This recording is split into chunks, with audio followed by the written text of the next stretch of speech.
All right. In today's video, I want to clue you in to some of the best crypto projects to hodl for massive gains. And keep in mind, nobody knows what the price of Bitcoin / the crypto market will do in the short term. We could crash tomorrow, we could pump tomorrow. Which is why in this video, I want to focus on larger cap altcoins with insane potential long term. Welcome back everybody to Altcoin Daily, where you subscribe because you're interested in making money with cryptocurrency. My name's Austin. Let's jump in, first starting with the market mover Bitcoin. Looking at the futures perpetual funding rates for all exchanges, which historically has always been a pretty revealing metric. The funding has now been negative for 11 days straight. Translation, shorts are paying longs to keep their positions open. This is bullish. This means the bulls are outweighing the bears.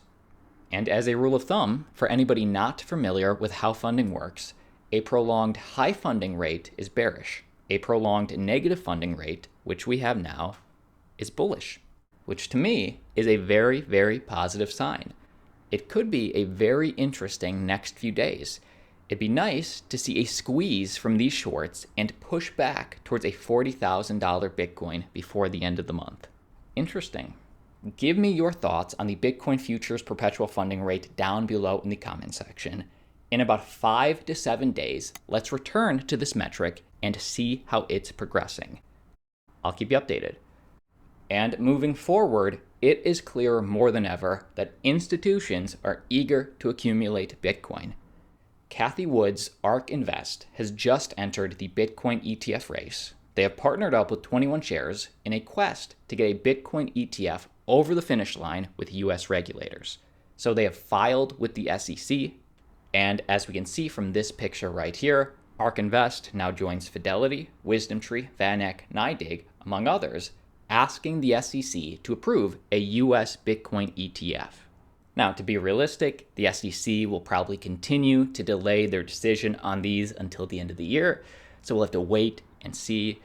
But it's clear what the institutional money wants and the potential flood of fiat that could come in if this dam were to break. Food for thought. All right, let's keep moving and talk about these large cap altcoins with potential. And keep in mind, I am not a registered financial advisor. This stuff just works for me. You make your own decisions, your own investments based on what works for you. But first up, Compound Labs has just launched a treasury to get big firms reaping DeFi yields. So this is a USDC-powered savings product, which could be shockingly big for getting fintechs into DeFi. Or in other words, getting CeFi into DeFi, centralized finance into DeFi through Compound. DeFi firm Compound Labs, the creator of altcoin Compound, money market on Ethereum, has a new company, Compound Treasury. It could be one of the most significant developments in institutional DeFi to date. While asset managers like Bitwise, which is CeFi centralized, have packaged DeFi tokens for big investors, few have offered gateways to DeFi's underlying protocols. So this is aiming to be an easy way for institutional money to use the underlying protocol Compound for lending and borrowing.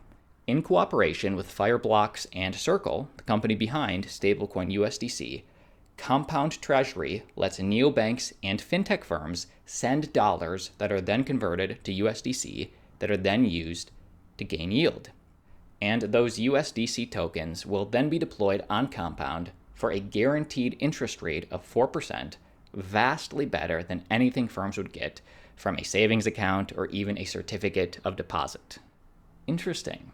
So what they're essentially saying here is, if there was an easy way, the user experience, the user interface was easy for this traditional money to use altcoins like Compound, it would be a no-brainer in terms of the interest rate they would receive compared to where we are with traditional finance today.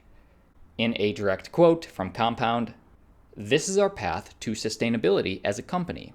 If the interest rates in Compound earn more than 4% over time, the business will make money.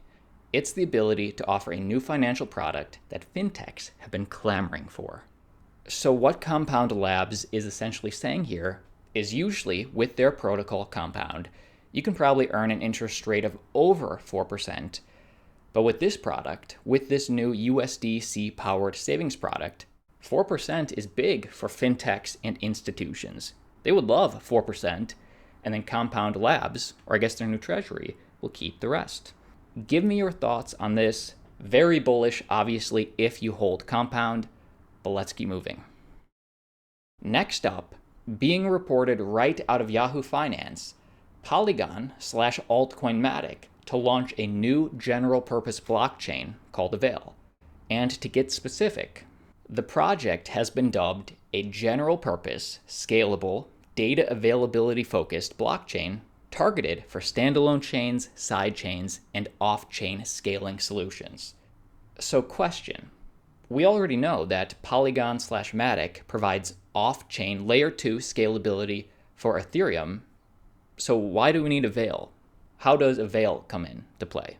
According to the press release, the project's key objectives will be to offer standalone chains or side chains with arbitrary execution environments to bootstrap validator security without needing to create or manage their own validator set by guaranteeing transaction data availability.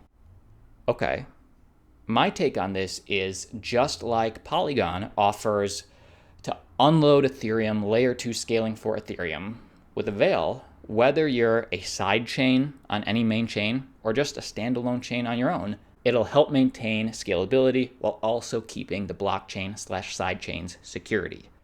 Avail will offer increased scalability throughput to layer 2 solutions by using Avail as an off-chain data availability layer. So if you hold MATIC, give me your thoughts down below, because me personally, I'm going to need to do a little bit more research to sort of understand the relationship between Polygon and Avail. As of now, it seems to me they're going to work in tandem to offer layer 2 scalability in cryptocurrency. And Polygon has been working on this project since late 2020, with Avail currently in the DevNet stage. So, something to keep on the radar. Next up, another altcoin, which I believe does have insane potential, is the Graph. The Graph to support optimistic Ethereum at mainnet launch to help scale Ethereum. So in other words, developers building dApps on optimistic Ethereum, a scaling solution for ETH, will soon be able to create subgraphs to easily access indexed blockchain data via the Graph. And just to clue everybody in, if Ethereum, for example, is to be the new global decentralized supercomputer for the world, we're going to need a way to query all that information, and that's where the Graph comes in. In other words, the Graph is making layer 2's work. Layer 2 summer is coming, but not without Graph protocol. Listen to this 50-second explainer from the Bankless podcast on the revolution that is the Graph. Watch this. Graph, the way that I use, the metaphor I use to help explain the Graph, it's like Chainlink, but reversed. So Chainlink wants to bring outside data to Ethereum. The Graph wants to bring Ethereum data to the outside and lets you consume and output Ethereum data. And it looks like they are going to work with Optimism to do the same thing for Optimism. Anthony, any thoughts here? Yeah, every layer 2 and layer 1 chain needs this supporting infrastructure. So there's actually like a core set that that I consider to be supporting infrastructure, and that is something like Infura and Alchemy, which are node infrastructure providers. The Graph, which is middleware, as you said, it brings data inside Ethereum to outside of Ethereum. People will use the Graph without even knowing it because it sits in the background of pretty much every DeFi front end that you use, especially things like Zappa. I love it. Love to see progress. And next up, major news for Decentraland. An estate in virtual world Decentraland just sold for nearly $1 million. So point is, even while prices are down, whales are taking out their positions, planning for the long-term future. And full disclosure, this news, actually about a week old, but we have a new update as of today. That Decentraland estate that sold for around $900,000 will become a virtual shopping district. So we now know what is being built in Decentraland's largest land sale to date. And it was actually a pretty prominent New York-based digital real estate firm called Republic Realm who acquired the estate for almost $1 million and are turning it into a virtual shopping district called MATIC. But point is, they see Decentraland as the future of e-commerce, buying clothes in a virtual world. Now, this new virtual shopping district is modeled after Harajuku, a district in Tokyo known for its street fashion.